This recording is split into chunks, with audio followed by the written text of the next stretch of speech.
Team Visma Lease bike just announced Jonas Vingegaard's squad for the 2025 Vuelta a España. And after his second place finishes to Tadej Pogačar at this year and last year's Tour de France, and not having won a Grand Tour since 2023, on paper this could be the team that saves Jonas Vingegaard's season and maybe even his career. But is his team that he's bringing going to be strong enough? So let's have a look at this one. We're going to react to the team announcement, take a look at the riders Jonas is bringing as support, look at their strengths and weaknesses, and why this one is so important to Jonas and what it will mean if he does and doesn't win. And firstly, we need to take a look at the background behind this one to provide a bit of context as to why this is so important. And let's cast our minds back to April of 2024. Jonas Vingegaard, reigning, defending, two-time yellow jersey of the Tour de France, having beaten Tadej Pogačar in 2022 and 2023. Seemingly everything was going right for Jonas until he suffered that brutal crash at Itzulia Basque Country. And as we now know, suffered some absolutely catastrophic injuries, including punctured lungs, broken ribs. And arguably, since then, Jonas has never really been at the same level, at least in terms of the results on the road. As we know that despite making a miraculous comeback in just a couple of months, to be able to take to the start line and be able to defend his yellow jersey in 2024, Jonas was outpowered and outperformed by his big rival Tadej, who seized back the yellow jersey from him. And although Jonas's numbers were arguably better than before the crash, it can't be denied that since that 2024 Tour de France, he hasn't had much in the way of success on the road for Grand Tours at the very least. Now that means that when Jonas lines up at the Vuelta this weekend, it will have been over 2 years since he won a Grand Tour. That's an exceptionally long time for a rider that was essentially the best rider in the world for 2 years. This is essentially his last shot to prove that he's better than everybody else in the world except Tadej. We know that him and Tadej always finish above all the other rivals. But now Tadej isn't here, there really is no excuse for Jonas not to win this one. And if he doesn't, it's going to raise serious questions about his ability to compete with Tadej for 2026 and beyond. So this one is going to be absolutely crucial for him rebuilding that momentum heading into 2026 and proving to himself and everybody else that he's still one of the 2 best riders in the world. Alright, so Visma Lease bike announced the team today on their website and on Twitter. So let's have a look at the official roster reveal and see who Jonas has brought as his support. Okay, there we have it. We've got Matteo Jorgensen, Sepp Kuss, Victor Campenaerts, Dylan van Baarle, Wilco Kelderman, Ben Tullet, and Axel Zingel. All right, so I actually think that's a pretty good squad, all things considered. I think they've probably brought essentially what is kind of the strongest squad that they could bring for the Vuelta after the teams that they've taken to the Giro and the Tour itself. And in my opinion, this squad should certainly be capable of helping Jonas control the race any way he wants to. And if we break it down a little bit and have a look at the individual riders and what they bring to the table, and I think the most important thing people will be looking at is the level of climber that Jonas has brought to help him in the mountains. And realistically, looking at it, I don't think they could have brought many stronger climbers that they've got available to them. We've of course got Sepp Kuss, 2023 Vuelta a España winner himself. And although Jonas rode the Vuelta in 2023, as you'll all remember, that was quite a dramatic story because Visma had all 3 guys on the podium of that one. And there's quite a lot of drama and inter-team rivalry tactics and nuances that still to this day we don't really fully understand exactly what happened. But the upshot of that was that despite probably being able to win it, Jonas did not win the red jersey then.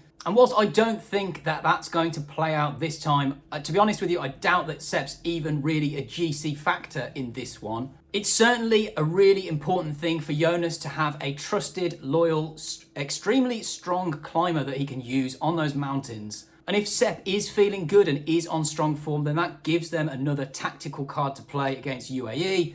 That being said, somehow I don't see Jonas gifting this one to Sepp if they do end up as the 2 out front. Trina's not agreed for Jonas to be away from home for 3 weeks, for Sepp to win the red jersey. So I've got a favour to ask, guys. If you're enjoying this one, please hit the subscribe button. It's free and it really helps the channel. Alongside probably his other most important rider, Tadej Pogačar's bottle nemesis, Matteo Jorgensen. And as we've seen in the last couple of Grand Tours where Jonas has been, Matteo has been a super important guy for him because he's one of the few guys that is able to climb with the best when he's on form and also big enough to be able to be versatile and help Jonas in other areas as well, like we saw in the 2024 Tour. On the gravel stage when he was able to help bridge Jonas back across to Remco and Tadej who'd broken off the front, so he gives them a couple of options where he could be really useful. Some people are talking about Matteo and Sepp being sort of extra weapons for Jonas in the GC fight, in a dual-pronged attack against the likes of Joao Almeida and Jan Ayuso for UAE. That being said, I personally don't see that happening. I don't think Matteo or Sepp has shown anywhere near enough of the sort of form required on a GC level in the last couple of years to be a credible threat to the likes of UAE. But we won't know until we get out there on the road. There might be a split or a break, and one of those guys might gain a bit of time and end up being a useful tool. But without question, they're probably the two best overall domestics that Jonas could have brought to the Vuelta. If we add in their versatile TT rider who's able to control breakaways as well, Victor Campenaerts, the guy with the best mustache in the peloton, then interestingly, half of this team is the same team that went to the Tour de France just a couple of weeks ago, and hopefully that one doesn't backfire on Jonas and Visma with them all being tired and is the opposite where they've all ridden themselves into peak condition. And if we throw into that Ben Tullett, who's another versatile and mountain capable rider who was there in the Dauphiné and seemed to be in reasonable form, alongside the soon to be departing Dylan van Baarle, who'll be riding his last Grand Tour with Visma before moving to Quick-Step this winter. I think the makeup of that team is going to be really, really strong in both able to set the pace for Jonas on the mountains and be able to control breakaways if he finds himself in the red jersey. And the only one of the team that's probably not a natural sort of easy pick would be Axel Zingel.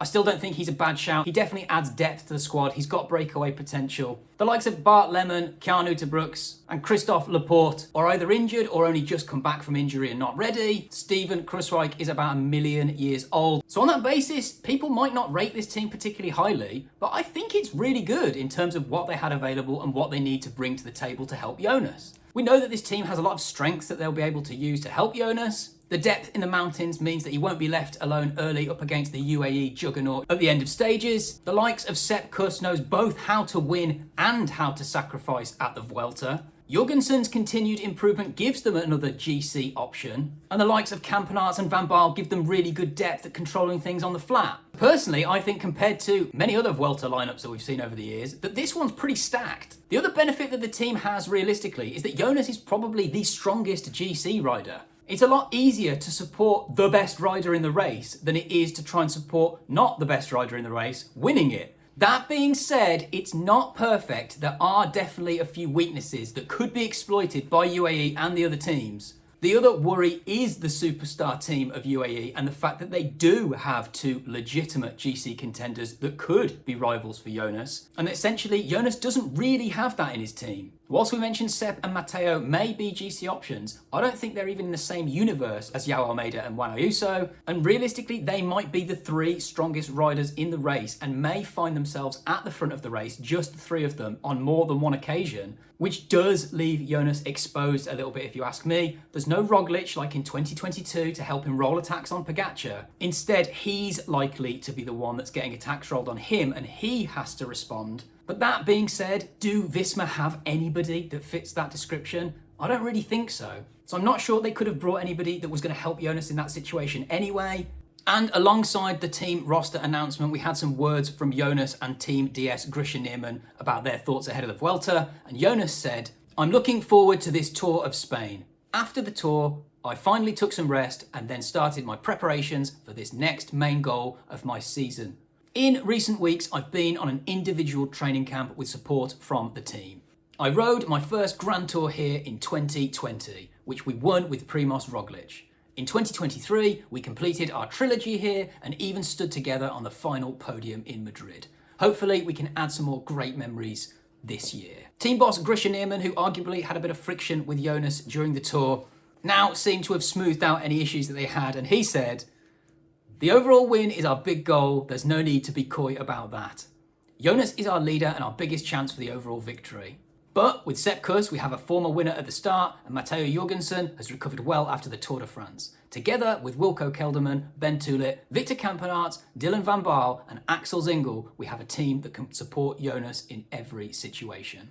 So they're certainly confident about the team and their ability to win the Vuelta. And to be honest with you, they probably should be looking at that squad and the other teams that are lining up. Realistically, this squad does have the depth, the strength, and the ability to control this race where Jonas needs it to be controlled. And they should also be buoyed and have confidence in the fact that Jonas is clearly the best GC rider in this race. I know he hasn't had the best couple of years against Tadej, but he's still head and shoulders above all the other contenders in my opinion, and that includes Joao Almeida. And that's probably for the best, because if Jonas takes another 3 weeks away from home with Trina and the kids, I dread to think the amount of DIY chores he's going to have on his list when he gets back home. But if he comes back wearing the jersey, maybe all will be forgiven. And in terms of the bigger picture, winning here would prove that the crash in 2024 did not end his dominance or stop him reaching his full potential, alongside setting him up as a real contender for the 2026 Tour, which is going to be huge after his confidence must have taken such a knock against Tadej in the last 2 years. And if he doesn't deliver, people will start asking the question, is Tadej pulling away for good?